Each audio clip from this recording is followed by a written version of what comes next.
ఇక ఆంధ్రజ్యోతికి సంబంధించిన కొన్ని హెడ్లైన్స్ అనేది చూద్దాం. వారం రోజుల్లో ఎంబీబీఎస్ కౌన్సిలింగ్, వదంతులు నమ్మి ఆందోళన చెందవద్దు, వెబ్ ఆప్షన్లు నమోదు సిద్ధంగా ఉండండి, విద్యార్థులకు మంత్రి దామోదర్ సూచనలు చేశారన్నట్టు ఒక హెడ్లైన్స్ అనేది చూస్తున్నాం. ఇక కేజ్రీవాల్కి బెయిల్, సిబిఐ కేసులో మంజూరు చేసిన సుప్రీంకోర్టు. జైలు కూడాను నా మనోధైర్యాన్ని దెబ్బతీయలేవు, జైలుకు పంపక నా మనోధైర్యం 100 రెట్లు పెరిగింది, దేశాన్ని బలహీనపరచాలని చూస్తున్న జాతి వ్యతిరేక శక్తులపై నా పోరాటం ఆగదు, నా ప్రతి రక్తపు బొట్టు దేశ సేవ కోసమే. నా జీవితంలో ఎన్నో కష్టాలు అనుభవించా, అయితే దేవుడు ఆ కష్ట సమయంలో నాకు మద్దతుగా ఉన్నాడు అన్నట్టు ఆ కేజ్రీవాల్ జైలు నుంచి బయటికి వచ్చాక వ్యాఖ్యలు చేయడం జరిగింది. ఇక ఇంతకుముందే ఈడీ కేసులో విముక్తి జైలు నుంచి విడుదలైన ఢిల్లీ సీఎం. విచారణ సందర్భంగా సిబిఐ తీరును తుప్పబట్టిన అత్యున్నత న్యాయస్థానం.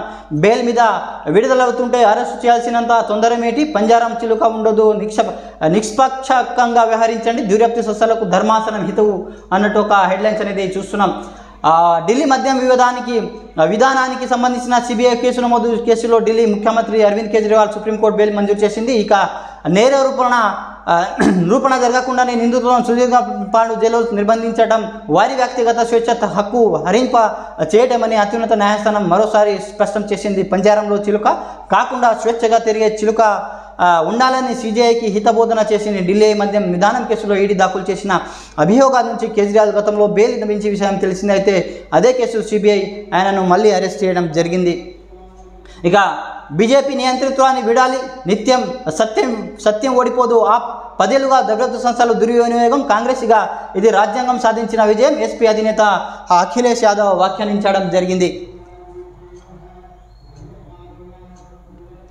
ఆపదలో ఉన్న ఆదుకోండి, కేంద్రం ఎలాంటి షరతులు లేకుండా నిధులు ఇవ్వాలి, రాష్ట్రం మునిగిన ఎన్డీఆర్ఎఫ్ నిధులు వాడుకోవడానికి స్థితి, ఎస్ఎస్ఎఫ్ఆర్ ఎన్డీఆర్ఎఫ్ పొంతన లేకపోవడం వల్లే 1350 కోట్ల రూపాయలు కూడా వాడుకోలేకపోతున్నాం, విపత్తు విధులు ఉన్న నిబంధనలు కేంద్రం సడలించాలి, మున్నేరు ముప్పు నివారణకు రిటర్నింగ్ వాల్ తప్పనిసరి, నిర్మాణానికి కేంద్రం సహకరిస్తే మా మాట నిధులిస్తాం, వైపరీత్యాలపై హెచ్చరికల కోసం వ్యవస్థ కూడా ఉండాలన్నట్టు సీఎం రేవంత్ రెడ్డి వ్యాఖ్యానించడం జరిగింది. ఇక కేంద్ర ప్రభుత్వంతో భేటీ 10,000 కోట్ల నష్టం పై నివేదిక ఇవ్వడం జరిగింది.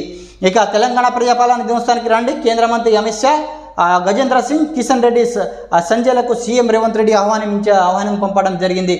ఇక విపత్తు నిర్వహణకు వినియోగించిన సంబంధించిన అమల్లో ఉన్న కఠిన నిబంధనలను కేంద్ర ప్రభుత్వం సడలించాలని ముఖ్యమంత్రి రేవంత్ రెడ్డి పేర్కొన్నారు. ఎన్డీఆర్ఎఫ్ రూపాయలు 1350 కోట్లు అందుబాటులో ఉన్న ప్రస్తుతం నిబంధనల ప్రకారం రూపాయి కూడా వాడుకోని పరిస్థితి లేదని కేంద్ర ప్రభుత్వానికి వివరించారు. కేంద్రం నిబంధనల ప్రకారం 1 కిలోమీటర్ రోడ్డు దెబ్బతింటే కేవలం ₹1,00,000 ఖర్చు చేయాలని నిర్ణయించాలని, రేట్ల ప్రకారం తాత్కాలిక మరమ్మతులు కూడా చేయాలని పరిస్థితి ఉందని పేర్కొన్నారు. భారీ వర్షాలు, వరదల వల్ల నష్టపోయిన తెలంగాణ తక్షణమే ఆర్థిక సాయం అందించాలని ఆయన కేంద్ర బృందానికి వినతి చేయడం జరిగింది. ఇక ట్రాఫిక్ వాలంటీర్లు, ట్రాన్స్జెండర్లు క్లీన్ సిటీ కోసం ఇండోర్ మోడల్ అనుసరించింది. ఇక పనులు చేయని కాంట్రాక్టర్ నివేదిక ఇవ్వండి, జీహెచ్ఎంసీ పనులపై సమీక్షించిన సీఎం రేవంత్ రెడ్డి అన్నట్టు ఒక హెడ్లైన్స్ అనేది చూస్తున్నాం. ఇక అత్యాచారం చేయబోయిన డాక్టర్పై నర్సు సర్జికల్ స్ట్రైక్, సర్జికల్ బ్లేడ్తో మర్గం కోసివేత. ఇక బీహార్లోని గంగాపూర్లో ఘటన, ఇది ఘోరం రా బాబు, ఇలానే చేయాలి నా కొడుకులకు. ఇక ఆగాని రగడ, కౌశిక్ రెడ్డి ఆర్కేపూడి గాంధీ వివాదంలో ఉద్రిక్తత, గాంధీ ఇంటికి వెళ్లిన బీఆర్ఎస్ నేతల యత్నం, హరీష్, కౌశిక్, సింబిపూర్ రాజు సహా నేతలు హౌస్ అరెస్ట్.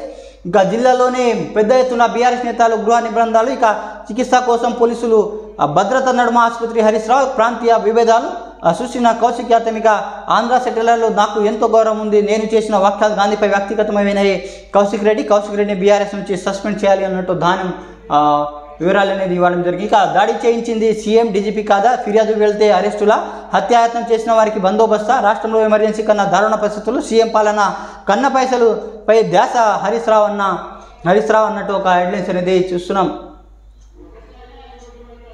ఇక అబుజ్ మడ్లోని ఆర్మీ యుద్ధ అభ్యాస కేంద్రం, ట్యాంకులు, ఫిరంగులు తదితర ఆయుధాల యుద్ధ వాహనాలపై దక్షిణ నక్సలిజం పోరులో కీలక పరిమాణం. ఇక 1,34,778 ఎకరాలు సేకరణ కేంద్రం ఓకే, ఛత్తీస్గఢ్, మహారాష్ట్ర, తెలంగాణ మధ్య మావోయిస్టులకు చెక్ పెట్టడమే లక్ష్యం అన్నట్టు ఒక హెడ్లైన్స్ అనేది చూస్తున్నాం. ఇక హైడ్రా తీరు ఆందోళన చట్టబద్ధత లోపించిందన్నట్టు జీహెచ్ఎంసీ అధికారులు ఎలా బదిలిస్తారు, హైకోర్టు వివరాలు సమర్పించాలని సర్కారుకు ఆదేశం. జియోపై స్టే నిరసన, హైడ్రా భయంతో ఇక కబ్జాలు ఉండవు. వైసీపీ నేత కాటసాని భార్య పిటిషన్పై హైకోర్టు వ్యాఖ్య. సోమేష్ కుమార్కు నోటీసులు. జీఎస్టీ కేసులో మాజీ సిఎస్కు జారీ. వాణిజ్య పన్నుల అధికారులపై విచారణ. ఇక అసలు నిందితుల గురించి పనిలో సిఐడి అన్నట్టు ఒక హెడ్లైన్స్ అనేది చూస్తున్నాం. ఇది ఇక వంట నూనెలు బగ్గు, ముడి శుద్ధి చేసిన సన్ఫ్లవర్, సోయాబీన్ ఆయిల్పై దిగుమతి సుఖం, భారీ పెంపు, నూనెలు ధర పెరిగే అవకాశం అన్నట్టు ఒక హెడ్లైన్స్ అనేది చూస్తాం. కొన్ని రోజుల క్రితమే నూనె ధర తగ్గింది. ఇప్పుడు కూడా సుంకం పెరగడం వల్ల మళ్ళీ నూనె ధర అనేది ఆయిల్ ఫామ్స్ అనేది సన్ఫ్లవర్ ఆయిల్ అనేది పెరిగే అవకాశాలు ఉన్నట్టు ఒక హెడ్లైన్స్ అనేది చూస్తున్నాం. So please subscribe my channel, like, comment and share. Thanks for watching RM News.